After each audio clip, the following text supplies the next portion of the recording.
Welcome back, WNST, Towson, Baltimore, and Baltimore Positive. We have gathered with all of the mayoral candidates, and along with former Baltimore County Executive Don Moeller, we have chatted with all of the mayor candidates long form.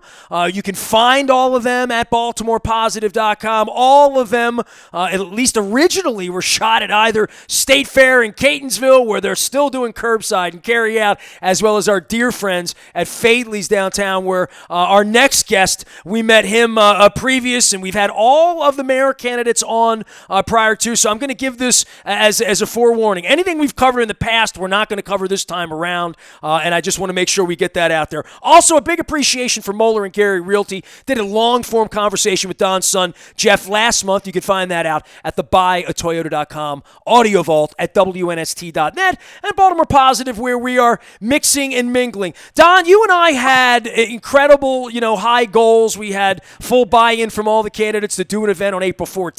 We were going to do that down at City Garage in Baltimore, and things were happening, and we had everyone in, and then COVID hit, and we have not really talked to any of these candidates since the beginning of COVID. And I know you and I have covered a lot of ground with a lot of candidates and a lot of history. We're doing 25, 30 minutes with everybody this week here at Baltimore Positive, and I want to make sure we're sort of caught up. There's certainly plenty of current stuff going on, right, Don? Absolutely, and I think what we've said to every one of the candidates is, we're about 1 month out, and we want to give them the opportunity to talk directly to voters, to let them talk to our listeners, to take whatever we do with them out on social media, because we think this election matters. We want people to vote. We want a great turnout, and with that, we welcome mayoral candidate Thiru Vignarajah. Thiru, welcome back to Baltimore Positive. Great to hear your voices, Don, Nestor. Thanks for having me back. It's strange times, and it was nice to reminisce about simpler times at Fadley's, but good to be on, and thankful that you guys are paying so much attention to this critical race. Well, I paid a lot of attention. I don't think your platform's changed, right, from the beginning, and you were one of the first candidates that visited. I met you literally for the first time last year in September at Maritime Magic. I remember when I didn't know how to pronounce your name, bro. The rest of the city was the same thing. But, then COVID hits, and now there's the fallout of all this. Man, the heaviness of all of running Baltimore, we've talked about taxes and crime and education and like all of those things. Now there's COVID to throw into this. And then there's also the part where we've added 5 weeks to the election cycle. You guys can't shake hands. Anything any of the mayoral candidates had to get out onto the street is now over with. It's sort of changed everything, I think, for all of you equally to some degree. Yeah, I think that's right. And let's start with the impact on politics. These are uncertain times. There's a lot of chaos. If anybody's telling you they know who's going to vote and how they're going to vote, and they're kidding themselves, and they don't appreciate the complexity of the fog that we are in. What I said from the very beginning when they said, well, is this good for your campaign? There's a lot of people that says this really benefits your campaign. And I said, look, we're a local campaign in the middle of a global pandemic. Let's keep some perspective. Whatever Governor Hogan does is going to, I hope, be guided by what's best for the public health of Baltimore and for the state of Maryland and, frankly, the nation, and we will roll with it. Candidly, because we are a nimble, innovative campaign, we've been that way the entire time because we have the resources and the creativity as we enter this last chapter. I think we're well positioned to deal with it. But that actually, I think, has to do with the broader question of what kind of leader are we looking for at a moment like this? Because, Don, Nestor, I think the paradigm has changed a little bit. Back in simpler times, it was crime. It was carjackings. It was killings. It was the chaos of that daily drumbeat of stories that define the local and national headlines around Baltimore. Now I think people realize that we certainly need a crime fighter. But we also need someone who can fight a two-front war because we don't know what that next crisis is. We don't know what that next complex question is. And I think in some respects, one of the reasons why our campaign has gained even more steam, notwithstanding the circumstances, is people say, look, I can't take a chance at an out-of-touch leader, an inexperienced leader, or a leader with too many question marks. We need somebody who has wrestled with some of the most complex questions on crime and beyond, and Thiru Vignarajah presents that candidate. And we're really, really thrilled that people appreciate the importance of this election at this unique time. And I think we're well regarded in that respect, but we can't lose sight of the fact that these are incredibly terrifying times, and people are looking for some confidence, and they're looking for a leader who can shepherd us through it. Thiru, it's so interesting that you highlight the pivot of this election, because Nestor and I were just talking recently about the fact that 6 weeks ago, 8 weeks ago, when we chatted with each of you, there was no discussion about an impending fiscal crisis facing local government. And now, front and center, in addition to everything else on a mayor's plate, whoever wins this election and takes office in November is going to be talking about one of the most daunting fiscal crises to face this city in terms of lost revenue, perhaps restructuring union contracts, potential layoffs and furloughs, delaying school projects. Tell voters, Thiru, from your perspective, how you're ready to meet that crisis, because I think that's now folks are saying, all right, we now need a fiscal manager as well. So what makes you the guy to handle the city's finances in this mess? Absolutely. And look, I think biography matters here a lot. I'm not the son of privilege. I'm the son of city school teachers. And I went from local public schools, Edmondson Heights, Woodlawn High School, to Yale College and Harvard Law School. I clerked on the Supreme Court. I was president of the Harvard Law Review. I was at McKinsey between college and law school, this preeminent consultancy that tackled tough problems in business and finance. I'm a partner at DLA Piper, the largest law firm in the world. And in between was a devoted career to fighting crime as a federal city and city prosecutor and deputy attorney general for Maryland. I think what you're looking for is actually a leader who is prepared to take on the next great challenge, whatever it is. We're going to talk about our economic recovery plan in just a moment. I'm very proud of it. But almost more important is, what is the next disaster? What is the next challenge? We know crime's going to be there. It was the crisis before COVID hit. It will endure after this terrible pandemic recedes. But we need a leader who can take on really complicated problems. And when we talk about the economic recovery plan, I like to remind people that it wasn't something new. We were proposing cutting property taxes last summer. We were proposing fiscal stimulus to get jobs and our jobs going and our streets and bridges rebuilt, our schools with air conditioning and heating units. We were talking about all of that before. What allowed us to bring that front and center was this terrible economic situation. When we put out our economic recovery plan a few weeks ago, it was pretty monumental. It was a 35-page plan. It had three horizons: the immediate disaster relief, the 6 to 18 months, the middle term, as well as the long-term 5 to 10-year horizon. And Anirban Basu, everybody knows, the preeminent economist here in the Maryland area, said, "Look, I don't endorse. I'm nonpartisan, but this is a great vision for Baltimore." The Maryland Public Policy Institute said that the plans of our rivals, this is again a nonpartisan think tank, said the plans of our rivals are quiet, predictable, and vague. And this sets a high bar, Vignarajah's does. I was really proud of that, because what we are talking about is a detailed roadmap to get us through this. It's not the traditional sound bites and platitudes. For God's sakes, if there was ever a time when we didn't need people just to promise, unity and we need more than that. People need to have their confidence uplifted by having the details.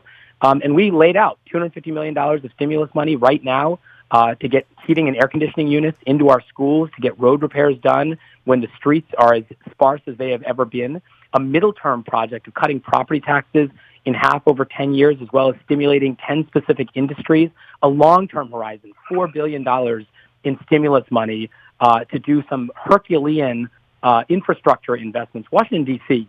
invests $500 million a year in infrastructure investment. Baltimore does zero. It's really ridiculous. And so you hear about people saying, well, we got these great plans on paper. We've got, these great things that we did in other contexts. Baltimore is really complicated.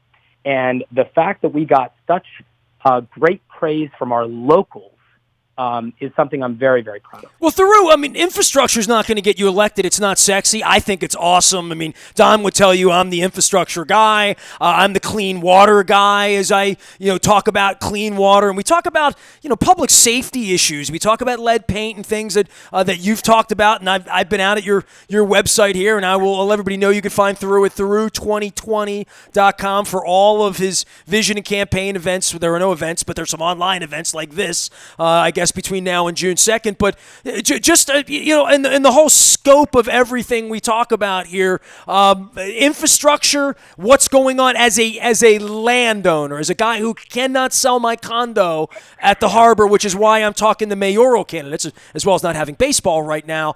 But, the whole idea of what's underneath the city and the sludge that's coming down, down the hill into the harbor on those days. I look down to the harbor and I'm like, why is the harbor so brown? And so I think people were like, well, crime's more important and schools are more important than education and economic development and all that. I'm like, well, what happens when we can't flush our toilets? You know what I mean? Yeah. That's where COVID comes in, where we've seen down on Pennsylvania Avenue what abject incompetence looks like. I think we've seen a couple of mayors here, in various ways that have let the people down, which is what's brought us all where we are. Infrastructure is not sexy. It's not going to get you elected, but it's so necessary, man. Well, absolutely. And look, I think there's different ways that different voters think about this problem. And I think you guys have known I've ran a very, very positive campaigns around idea solutions. I'm also not afraid, however, to show some contrast between us and my opponents. You've got folks that have been in these positions for years. They were there when the problems were worse. They were there when the problems were a little bit better. But they were there contributing to the mess. City contractors being able to give political donations and then get sweetheart deals in exchange, the failure to do audits, the schools not getting heating or air conditioning, the kind of pay-to-play culture, that corruption has been here literally for a generation. And if you think that Jack Young, Brandon Scott, Sheila Dixon, T.J. Smith are going to change in that regard, I respectfully submit that they have had their chance. They haven't led, and I will. Now, when you look at the folks that are framing themselves as outsiders, I think you very quickly realize that there is a really complicated management challenge here. And someone who is struggling to run a basic campaign, that's a red flag. And someone who's never seen the morass of local government, I think that's a red flag. I am very proud to bring in an outside vision, a true new blueprint for Baltimore, one that is certainly focused on crime. We don't need another politician. We don't need some policy wonk. We don't need a banker or a spokesperson. We need a prosecutor to clean up this mess. That's my pitch. But beyond that, I think we need somebody who's got the heart and soul of Baltimore in mind. We've released 2 commercials in the last couple of weeks, big, TV, wonderful commercials. We produced them in-house, and they're such sources of pride because they're not traditional commercials. One of them is about doing it now. And it's a series of things we have done during the campaign and over my career to actually get stuff done, picking up the trash, making sure that the water bills are right, getting squeegee boys jobs, getting justice for a 12-year-old murder victim. And then the second one is called Do What's Right. And that one's about having the courage to stand up when no one else would. And there's example after example in this short 30-second commercial where I was willing to do something that was unpopular but was necessary. It was the right thing to do, but polling didn't tell you had to do it. And I think more than ever, having somebody who has the courage of their convictions, who's ready to stand up and fight for Baltimore, my God, if there's ever a moment we needed something like that, I think it is now. Well, Thiru, I want to jump in on that point because I think that's really interesting. We've spent some time talking with Patrick Gonzalez. We've talked with other pollsters.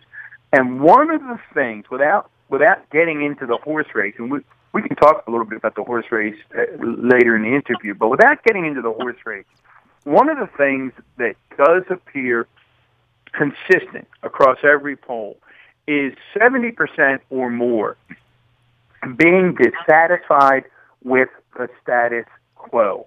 So and I'm sure your internal polling reflects that as well. It seems fairly consistent.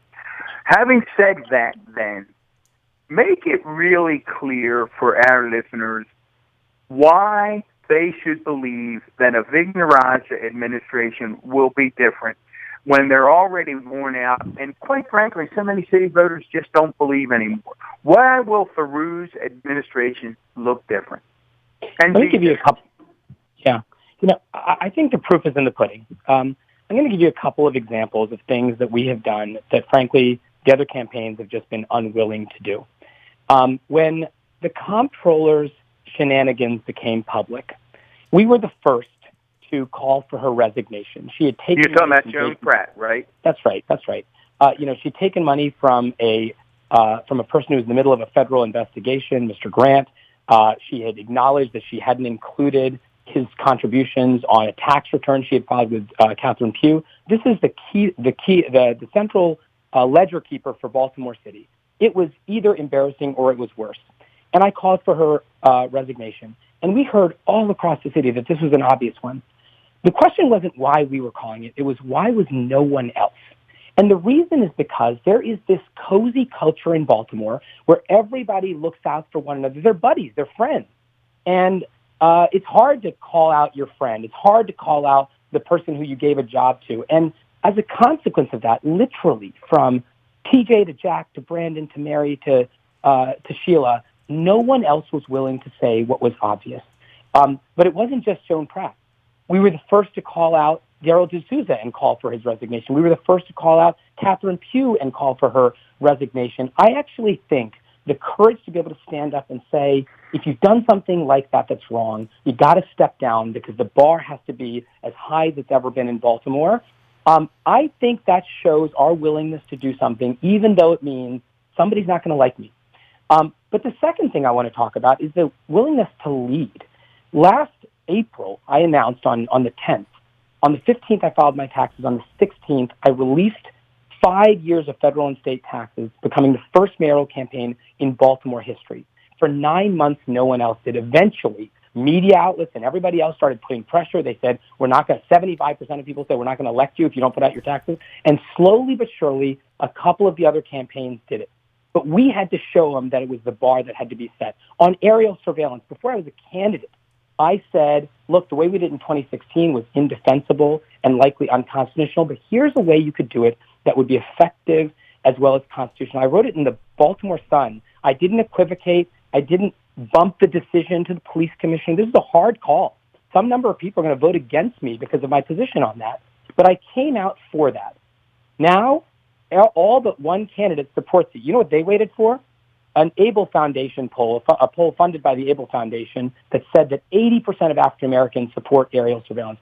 I just don't need to wait for the poll to say what's right. I don't need to wait for the pressure to do what is necessary. And that kind of willingness to just go in there and do what's best for Baltimore, it's what's motivated me my whole life. I don't need this job. I want it desperately. This is not a career move for me. It is my calling. I tell my team all the time, this is the hardest job we're ever going to have. It is the most important charge we will ever have. And you got to earn it. You got to go in there and show people on the campaign, early in the morning, late at night, that you are going to work for them 24/7 and then some every week for the next 4 years. And I don't think any other campaign has come close to showing what it looks like to appreciate the urgency, the desperate situation that people in Baltimore are. It's just politics as usual. Their commercials are the same. Their campaigns are the same. They'll attack us at some point. We start leading in the polls, then we get attacked. We start leading in the money race, we get attacked. That's just politics as usual. You will notice that I have been measured in my criticisms of my opponents. I have pointed out, I think, some specific contrasts, but my bigger point is Baltimore needs some hope. It needs some ideas. It needs some solutions. But most of all, it needs some leadership. And I think I said this to you guys before. I'll close this point out here. There is something that is philosophical that distinguishes our campaign from every other. It is an attitude on what leadership is. There was a mayor who once said, if a pigeon dies in the park, it's my fault. Now, that's not what city politicians do. They blame others. They blame their predecessors. They say Annapolis is to blame. We're not getting enough power. We need more authority. There's not enough money. They make up excuses. Well, let me be clear about my philosophy. If murders don't go down, if we don't get homicides under 200, you blame me. If the schools don't improve, if the heating and air conditioning units are not repaired, you blame me. And if your if your water bills are wrong, if the potholes aren't being fixed, if the trash is not being picked up, blame your mayor, because that is the person who came before you during this critical election season and said, give me a chance. I'm going to fix this. And if I don't, you fire me. I don't think you've ever heard that from a candidate before. Literally in Baltimore history. I am trying to signal that there is a new generation of leadership that's coming with a new set of ideas and a new vision, and that simple willingness to say, put the responsibility on my shoulders, and I will either bear it and carry it and help us lead out of this, or I will be the person who is responsible for failing.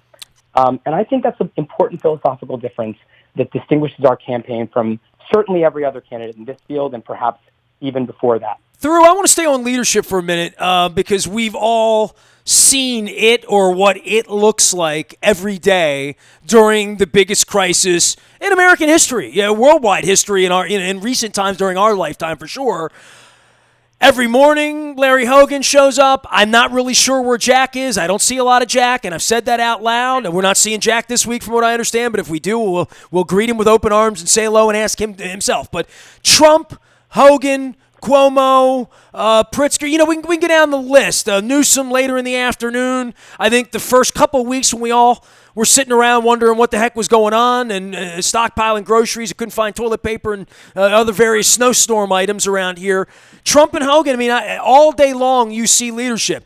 I have been very critical of Larry Hogan. I live in Baltimore. Most of the time, I feel like he does not speak for Baltimore, and certainly the red line was a devastating, hit on Baltimore and its future. But seeing leadership and what real leadership looks like, every American has been home with cable television or their phone or wherever it has been and seen what leadership currently looks like in 2020 in every way, whether it was down in D.C. during the impeachment proceedings, all the way through. We see our leaders on Twitter. We see them out there. Leadership, and you talk about it every day. This has been an exercise in crisis management, and quite frankly, a little message to the libertarians about why we do need a government, and government has to work. Yeah.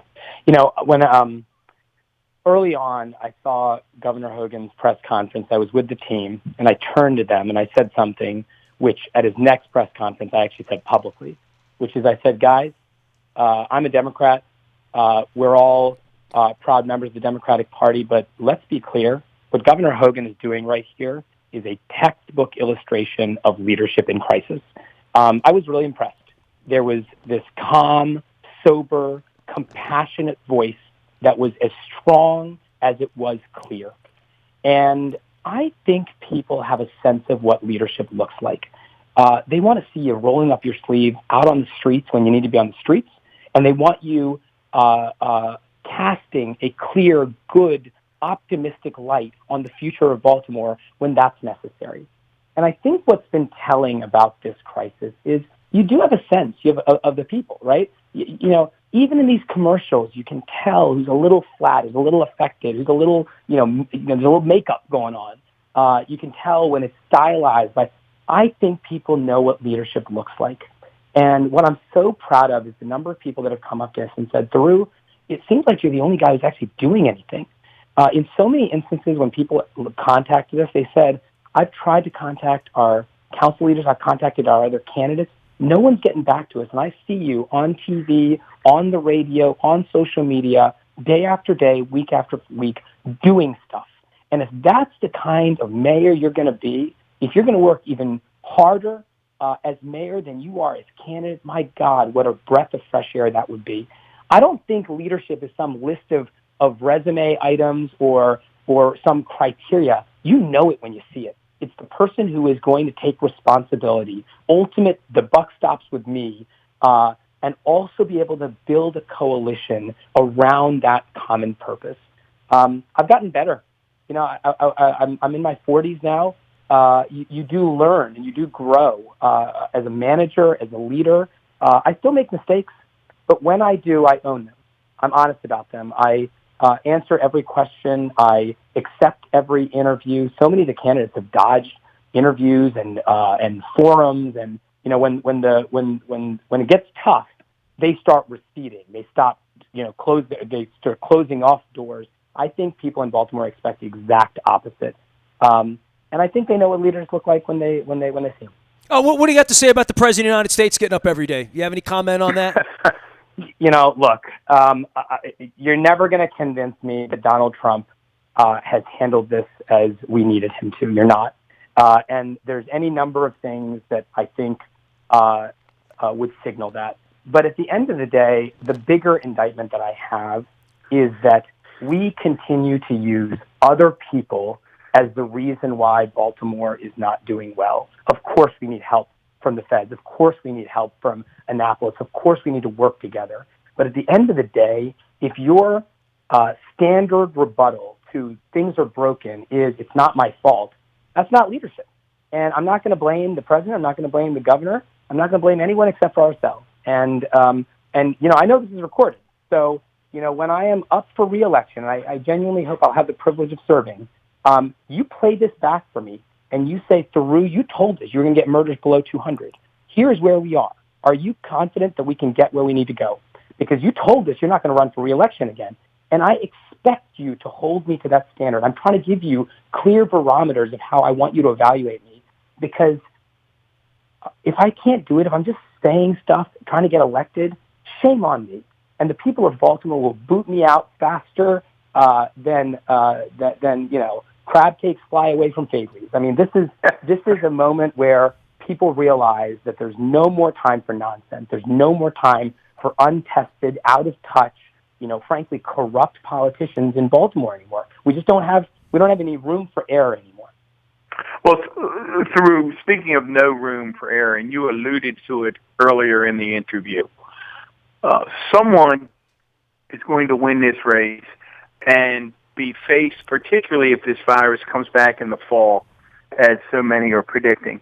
They're going to be faced with particularly a small business community that is decimated. You talked a little bit about economic recovery. Can you give some specifics to our listeners as to what a Mayor Vignarajah is going to do to get small business back up and running in the face of this absolute crisis? Absolutely. And again, at Thiru2020.com, you can go to our vision page. It has our full economic recovery plan. It has the quotes from Anirban Basu. It has the analysis by the Maryland Public Policy Institute. But again, the specifics matter. $250 million of immediate injection, borrowing against our AA bond rating, is meant to make sure that we can secure small businesses, literally tide them over until the storm clears. That means direct grants to them, where we've already pledged to suspend minor privilege fees altogether. We're going to stop collecting on unpaid and delayed taxes until they're back on their feet. We can afford to borrow against our AA bond rating to make sure they don't go bankrupt. And the reason we can do that is because we have a AA bond rating. And that's not some trophy to be kept on your shelf and bragged about. It's an asset that we need to use. And if there was ever a time to take that asset and put it on the road and show that we are able to borrow against it and help people get through this impossible crisis, it is now. And the fact that we are the only ones that have talked about that, even though Washington, D.C. and any number of other cities have been doing it for decades, is the kind of change of script that I think Baltimore has needed for a generation, and I'm ready to do it. Crime and the aerial surveillance. I live at the harbor famously, as you know. Apparently, most of us as citizens support it in some way. And you said you came out in the early part, and I think we talked at length about this 7 or 8 months ago. We got together with you. Where are you now, and where would this go if you get the votes and you become the mayor here in 6 months? What does it look like a year from now? Because part of the big brag of, hey, I'm going to get the murders under 200, part of this would be putting more people in jail with guns, right, and tracing these guns, and literally about finding the criminals, and all of this crime's happening in pretty measured areas that these surveillance cameras could lead to this vision you have of less crime in our community, which I think we all want. Yeah, look, there's no silver bullet. There's no panacea to solve all of this, but there are strategies that will make a big difference. And in our 20-point crime plan, again, Jim Johnson, the former police chief for Baltimore County, said this is our best hope to make Baltimore safer. Former Councilwoman Ricky Spector said that this plan has the courage to say and do what needs to be said and done. And some of those things are hard.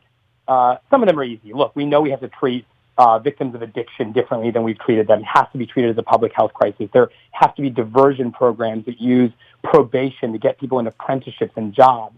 And if they complete those apprenticeships and jobs, you lift the probation, and now they have skills and the foundation for a career instead of a criminal record. Well, that sounds easier than it is, but you got to find employers that are willing to take on that challenge, and I've met many of them, by the way. My friends over at Goodwill do that. I mean, I know people that do this, but this is something that you really do need community buy-in on this and business buy-in.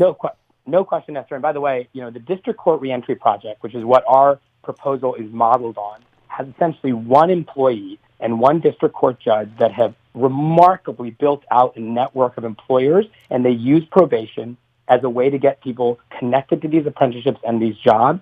And the people that are involved in this program will tell you they have been begging for years from the city council and the city to improve things. 73% of people returning from prison to Baltimore are rearrested and reincarcerated within 3 years. That's the recidivism rate. Their rate is 5%, and they still can't get more support. So we know that there's a model that can be built out, and a model born in Baltimore. But to your question about the aerial surveillance, these are the things that we have to do to really leapfrog forward. And it's not just the concept, it's the execution. I have said that this ought to be limited at the outset to homicides, shootings, carjackings. I have said that the police ought to have to get a warrant each and every time to make sure that there's no constitutional challenge that ruins these prosecutions at trial. And I have said we need to have oversight. We need to have audit. So the execution matters. And I hope this pilot goes well, but I'm going to make sure that we have this as one of the very important weapons in our arsenal.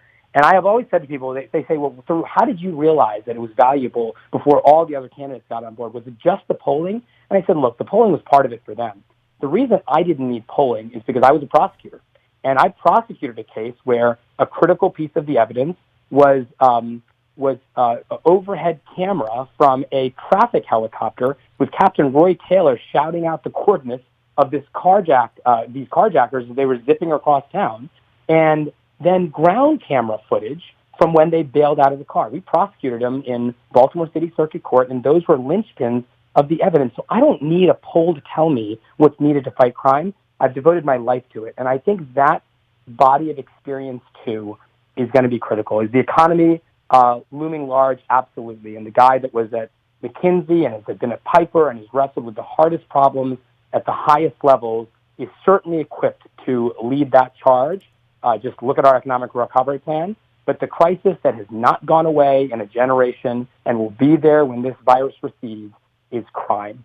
And if you look at Detroit, crime went down when they didn't elect a politician, they elected a prosecutor. In Chicago, they elected a prosecutor and crime went down. In New York, they elected a prosecutor and crime went down. And that's not a coincidence. It's because you're putting at the helm someone who appreciates the importance of this issue to all the other issues and also knows in practical ways what it takes to actually get it done. They're not delegating it. They're not hiring someone because you don't even know who to hire. They don't, look at the candidates. They're telling you that Commissioner Harrison is good or bad. How do they know? They've never hired a police commissioner. They don't know what is necessary to fight crime. We do. I know what good commissioners look like. I know what good cases look like. And I know what is going to be necessary to turn the tide of the fundamental challenge that faces Baltimore, which before COVID, during COVID, after COVID, is going to remain crime and our economy and the lack of confidence in City Hall. Well, before we let you go, I just want to be real specific on that point because it certainly is an issue in the campaign. Are you coming out publicly stating then that you are supportive of Police Commissioner Harrison and his effort, and in the Vignarajah administration, he will stay at least for the foreseeable future? I have said this on a number of occasions, and I continue to believe that Commissioner Harrison needs to be given resources and support. But I want to go one step further because when he got here, you sort of abdicate responsibility and say, well, the commissioner will figure it out. He came from a city that is a fraction as violent as Baltimore. I don't expect him to come up with a plan. He is my quarterback. He needs an offensive coach. He needs a front line. He needs people that are going to be there actually getting this stuff done. So continuity of leadership is important to me. I have been impressed with the attitude and the approach that Commissioner Harrison has brought, so I intend to keep him. But I want to be clear. This is not one where I'm just like, he looks like a good candidate, let's let him run with it. He needs somebody who can talk the talk and walk the walk when it comes to developing a crime plan. And if you think they've got a crime plan right now, you are sorely mistaken. If you ask gangs and drug dealers in East Baltimore, West Baltimore, where the police department has a plan, I think they will be the first to tell you that we have no idea what we're doing when it comes to fighting crime. Well, what is the plan then? What needs to happen, Thiru, in 2 minutes, let's say? Make that your parting shot for us. Yeah, look, I mean, we've put out very, very specific details, 20 things that no campaign has ever pledged to do. We need more federal prosecutions. People have said that. But we need specifically more federal prosecutions of carjackings, commercial and bank robberies, and gun cases because the feds have automatic jurisdiction over those things. We need a bigger ground camera network. We need to have aerial surveillance. We need to have diversionary programs for low-level offenses. We need to recruit 600 more police officers. We need to go after burglary cases because 40% of DNA and fingerprints from burglary crime scene evidence hits off the federal database, and right now we're not even testing it. Those detailed strategies, a cold case unit to go after certain profiles of homicides because there are 10 or more casings at the crime scene, 40 caliber weapons, and headshots, which is a signal that the person who perpetrated that crime is not a first-time offender. They're a seasoned assassin. And those kinds of in-the-trenches insights, you don't learn that when I was president of the Harvard Law Review. You don't learn that clicking on the Supreme Court. You learn that in the trenches of Baltimore. It's where I've devoted my life. I've done my best to make my parents proud. They taught at Poly and Morgan State, at Edmondson and Douglas. They devoted their lives to this city, too. And I'm just trying to follow in that proud tradition and make a difference in the city to save my family's life and start writing the greatest turnaround story in American history. Appreciate the visit with you, Don. We're done with Thiru. We got one more for him. I got one really easy question for Thiru. Thiru, a lot of people across the state were really impressed with your sister when she ran for governor. She got a lot of notoriety. She ran a really impressive campaign. I've had people say to me, do you think Thiru, if he's elected, will be able to coax his sister back to helping with city government? So is there an office for sis somewhere there in City Hall? I have not been able to coax my sister into very much, I promise you. I think my mom's going to make her endorse me, so we're at least we got that going for us. Look, my sister has devoted herself to public service. She is her own woman. She's doing incredible things. We would be lucky to have her be a part. I actually have made an anti-nepotism commitment, so we're not going to appoint our friends and family to things. So I think my sister is off the hook, but there's no question that she will be a partner and a tremendous resource, as she has her whole life, to Baltimore, to the state, as well as to the nation. Look, I'm lucky to call her my sister. I've beat her in basketball a lot of times, but she's beat me in basically everything else. So I heard about your soccer game, bro, so that's all good, man. Well, listen, we wish you nothing but the best. I always say any candidate, anyone that steps up, puts themselves out there in the public arena, I tip my hat. It's hard out there.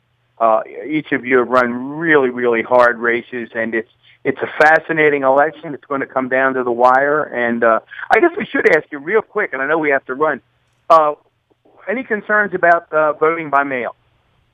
Look, I of course I'm worried because we haven't done it before, and we had a little bit of a road test a few weeks ago.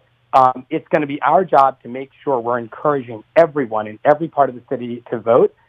It is going to come down to it. You know, there was a piece in Maryland Matters this morning where a commentator said, look, it really does look like it's going to be a two-person race between Thiru Vignarajah and Sheila Dixon. And so we're going to need to know that Sheila's got her base. But if you want to move forward and not backward, there is one campaign that has the resources, that has the diverse coalition, that has the polling and the money and the campaign to actually prevail here. And so, you know, I think it is going to come down to it, and it's going to be our job to really drive out turnout in all the places all across the city where we started to build coalitions, and we're going to close it out strong. I promise you that. Thiru, appreciate you, man. Always making time, always talking the good talk for Baltimore, and trying to back it up here and get you some votes next month as well. And I tell you what, the whole election, we appreciate all of the candidates for agreeing to come to a forum that we had put together back in April. And obviously, that's not the case. And you making 30 full minutes to give us a full look of where we are. And certainly, wash your hands. I'm telling everybody, keep washing our hands, right?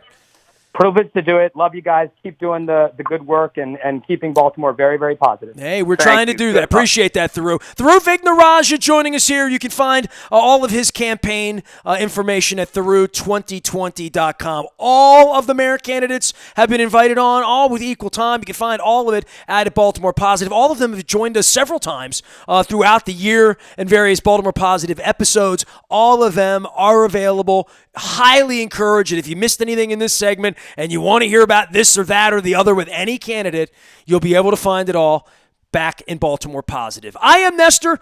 Don Moeller, our former Baltimore County executive, booking all of this, making all of this possible and awesome, including all of our university presidents, as well as our Arts Week, all of that at WNST.net, AM 1570 Towson, Baltimore. Keeping calm, staying local, and all of it Baltimore Positive.